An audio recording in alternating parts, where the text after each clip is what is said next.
পাচ্ছেন রান্নাঘরে। আর আমি তো বলি যে যখনকার জিনিস তখন খেতে হবে। এগুলো এখন আর হাজবেন্ড খাবে না, আসলে আমিও খাবো না। আর এখানে যত আমি বিট রাখছি এটাতে জুস করব। আর এগুলো কিন্তু আমি ফেলে দিব, যখনকার খাবার তখনই ভালো লাগে। আর দেখুন ফ্রিজের মধ্যে কী অবস্থা, তাল এর আগেও কিছু আমি ফেলে দিছি। আর গাজর আর মটরশুঁটি রাখছি, বিটটাও রাখবো যাতে আমি শরবত খাবো, বললাম জুস খাবো বিটের। আর এভাবে আসলে রাখা উচিত না, যেহেতু আমরা বাসায় দুইজন মানুষ।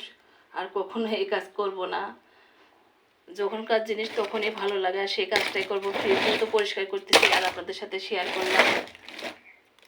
সবাই ভালো থাকেন।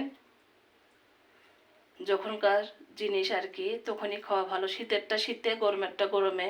আমরা অনেকে আর কি ফ্রোজন করি, এটা ঠিক না। আমার বোন তো মনে করেন যে 20 কেজি টমেটো রেখে দিচ্ছিলো, খেতে খেতে 10 কেজি ফেলে দিল। এইভাবেই সবাই আমরা আসলে রাখি, হাবাতে ছাড়া আর কিছুই না।